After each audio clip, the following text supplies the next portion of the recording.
네, 안녕하세요. 정석일 매니저입니다. 자, 오늘도 이제 시장 흐름들이 조금 이제 삼성전자라든지 LG전자의 실적 발표는 굉장히 또 긍정적으로 나왔음에도 아직 지수의 움직임은 좀 부진한 이런 모습 좀 보이고 있습니다. 그래서 여전히 시장에서는 종목 장세의 흐름이 좀 강화되고 있는 상황인데 최근 들어서 시장의 지수 움직임 좀 제한이 되다 보니까 확실히 좀 시장에서 소외돼 있던 섹터로도 나름 저평가되어 있는 섹터로도 이제 수급들이 많이 유입되는 모습들을 계속 보여주고 있습니다. 그래서 최근에 이제 미국에서도 발표된 경제 지표들이 계속 호조를 좀 보이고 국내 이제 3월달 수출 데이터라든지 이런 것들이 모두 좋은 상황이기 때문에 이 경기 회복에 따른 이제 기대감들은 계속해서 반영될 수 있다라고 좀 보시면 되겠고, 그래서 지수의 하방을 어느 정도 받치는 움직임은 앞으로 나올 수 있을 텐데 이제 시장에서 지수 상승이 계속해서 좀 제한되는 모습이라면 우리가 조금 소외되어 있는 섹터들도 좀 꾸준히 한번 관심 있게 지켜봐야 된다, 이렇게 좀 말씀을 드리도록 할게요. 그래서 오늘도 한동안 좀 소외를 받았던 대표적인 섹터에서 오늘 한 종목 좀 편입을 하려고 준비를 해왔으니까요. 잠시 후에 일단 공개를 해드리도록 하겠고요. 우선 이제 들어가서 리뷰부터 한번 좀 해보도록 하겠습니다. 오늘은 일단 지어소프트부터 좀 말씀을 먼저 드릴 텐데, 자, 지어소프트의 흐름을 좀 보시겠니, 오늘도 보시면 신고가를 한번 좀 만들었어요. 신고가를 지금 만들어가지고, 지금 오늘 하루만 고가가 14%가량 좀 상승을 했던 이런 모습을 보였었는데, 지어소프트가 오늘 상승이 좀 크게 나왔던 이유는 역시나 뭐 마켓컬리 관련된 모멘텀, 그리고 이 신선식품 시장 자체가 꾸준히 성장을 하고 있기 때문이다라고 보시면 되겠습니다. 제가 지어소프트 같은 경우에는 이제 포인트로 말씀을 드렸던 게, 이제 신선식품 배송하는 업체들이 뭐 마켓컬리라든지 쿠팡이라든지 굉장히 많은데 이 중에서 유일하게 흑자를 내고 있는 회사가 이 지어소프트라고 이제 말씀을 드렸습니다. 그래서 흑자 기준을 유지하면서 물류까지 좀 확장을 해 나가고 있는 상황이기 때문에 현실적으로 좀 다른 성장성은 조금 더 뒤처질 수는 있어도 실제로 안정적으로 성장을 하고 있는 데서는 이 지오소프트가 가장 좋다라고 이제 말씀을 드렸습니다. 그래서 한번 이제 쿠팡 이슈로 한번 상승이 나오고 난 이후로도 정말 꾸준하게 주가가 우상향을 하면서 오늘 다시 한번 이제 신고가를 좀 기록을 했다라고 좀 보시면 좋을 것 같고요. 최근에 발표된 내용 중에서는 이제 자회사를 또 새롭게 설립을 해가지고 실크로드라는 회사를 또 설립을 해가지고 이제 앞으로 물류 쪽을 전반적으로 좀 확대할 계획이다라고 좀 밝힌 상황이다 보니까 이런 성장에 대한 모멘텀들은 계속해서 이어질 수밖에 없겠다. 게다가 마켓컬리 이슈가 조금 더 시장에서 강화된다고 하면 이 지어소프트가 다시 한번 움직임을 보여줄 수 있겠다라고 설명드리도록 하겠습니다. 그래서 그런 이슈들 나왔을 때 계속해서 관심 가져보시면 좋을 것 같고요. 자, 두 번째로는 이제 신흥 SEC를 좀 볼게요. 자, 신흥 SEC도 2차전지 관련돼가지고 제가 그때 좀 저평가되어 있는 상황, 근데 이제 2차전지가 한동안 또 주가 흐름들이 좋지 못했기 때문에 이제 현재 시점에서 낙폭 과대 관점을 좀 접근하기 좋다라고 말씀드렸었는데 그 이후로 아직까지 큰 폭의 상승은 아니지만은 꾸준하게 좀 올라가고는 있는 모습을 보이고 있습니다. 신흥 SEC 같은 경우에는 제가 이제 실적은 좀 탄탄하다라고 말씀드렸었는데 배터리에 들어가는 안전 부품을 생산한다라고 이제 말씀을 드렸죠. 근데 이 업체는 삼성 SDI한테 이제 공급을 하게 됩니다. 그래서 삼성 SDI가 올해 설비 투자가 정말 많이 이제 진행이 될 거거든요. 헝가리에 2공장도 짓게 될 거고 또 헝가리 1공장 라인에는 또 추가적으로 라인을 2배 이상 늘린다고 지금 밝힌 상황이기 때문에 향후에 삼성의 증설에 따라서 이 신흥 SEC의 부품 출하량도 같이 증가될 수밖에 없는 구조다. 그래서 현재 낙폭이 좀 커졌을 때 좀 관심 있게 지켜보자, 미리 담아두자, 이런 관점으로 좀 말씀을 드렸었는데요. 실제로 조금씩 올라가고 있는 상황이고요. 현재도 움직임 자체가 안정적이니까 이 종목은 향후 1차 목표가 2차 목표까지 충분히 무리 없다라고 좀 보고 있습니다. 그래서 계속해서 2차전지 내에서는 좀 핵심적인 또 종목으로 관심 있게 지켜보시면 좋을 것 같고요. 자, 마지막으로 이제 네오팜 한번 좀 볼게요.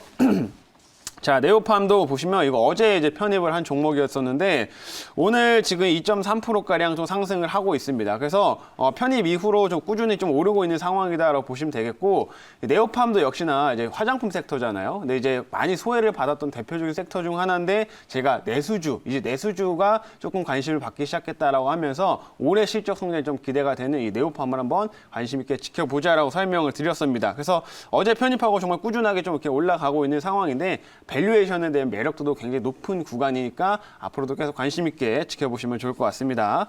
자, 그래서 오늘 이렇게 리뷰를 좀 해 도와드렸고 또 신규 종목 한번 이제 편입을 해 보도록 할 텐데요. 어제와 좀 비슷하게 오늘도 이제 화장품 관련된 섹터를 좀 가지고 왔습니다. 현재가는 24,400원이고요. 24,400원에 매수 편입하도록 하겠고 종목명은 클리오라는 종목입니다.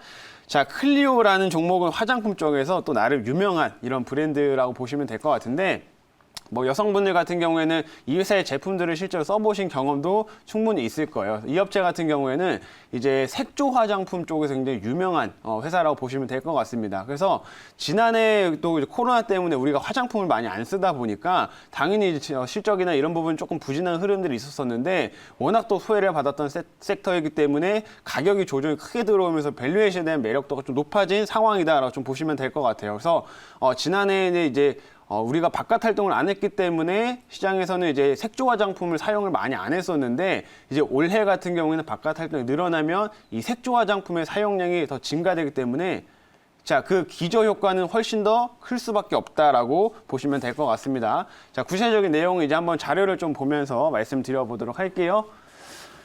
자, 오늘의 종목 이제 클리오라는 종목이고요. 한 번씩 이제 사업부부터 보겠습니다. 자, 이 업체는 이제 여러 가지 브랜드, 화장품 브랜드를 좀 보유를 하고 있는데, 뭐 클리오, 페리페라 이런 브랜드를 보유를 하고 있는 업체입니다. 그래서 이 업체 같은 경우에는 뭐 킬 시리즈라고 해가지고 킬이 들어간 제품명을 네이밍한 제품이 굉장히 유명해요. 그래서 뭐 킬 커버라든지 뭐 킬 블랙, 킬 브라운 뭐 이런 제품들이 굉장히 유명한 상황이다 좀 보시면 될 것 같고, 실제로 젊은 여성분들의 사용량이 굉장히 높은 제품이라고 말씀드리도록 하겠습니다. 그래서 이 업체는 이렇게 색조 쪽에서 굉장히 좀 유명한 회사고요. 색조 쪽에서 이제 기저 효과가 올해는 크게 나타날 수 있기 때문에 그런 관점에서 한번 접근을 해보자라고 말씀드리는 겁니다. 자, 다음 화면 보면서 이제 모멘텀 하나씩 말씀드릴게요. 자, 보시면 이 업체 이제 올해 결국에는 지난해는 실적이 좀 부진했기 때문에 올해는 그럼 이거를 뒤집을 수 있을 만한 이제 요인이 필요한데, 바로 요거라고 보시면 될 것 같습니다. 오프라인 매장 효율화. 실제로 이제 요즘에 중저가 라인의 이제 화장품 같은 경우에는 중화권에서 이제 인기가 좀 떨어지다 보니까 실제로 가격, 주가 조정도 쭉 장기화됐었고 가격도 많이 좀 조정을 받은 상황인데, 실제로 이제 이 업체 같은 경우는 2019년부터 해가지고 이제 오프라인 매장을 전면적으로 지금 구조조정을 하고 있는 상황입니다. 그래서 19년부터 계속해서 이제 오프라인 매장 수를 계속 줄여나가고 있는 상황인데, 보니까 19년에는 한 83개 정도의 오프라인 매장을 정리를 했고요.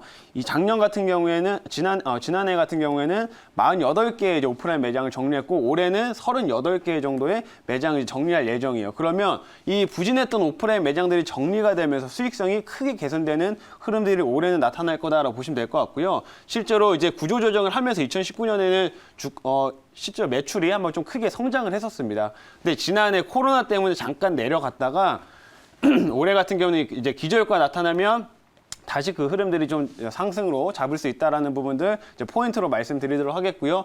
오프라인 매장으로의 수익성이 앞으로 크게 좋아지는 것 때문에 올해 좀 관심 있게 지켜볼 만한 종목이다, 이렇게 말씀드리겠습니다. 자, 다음 화면 좀 보면서 이제 말씀드릴게요. 자, 그리고 이 업체도 이제 국내는 이제 이런 식으로 구조조정을 충분하게 좀 하고 있는 상황인데, 이 업체가 이제 해외 쪽에서도 굉장히 좀 기회를 넓혀가고 있는 업체라고 좀 말씀을 드릴게요.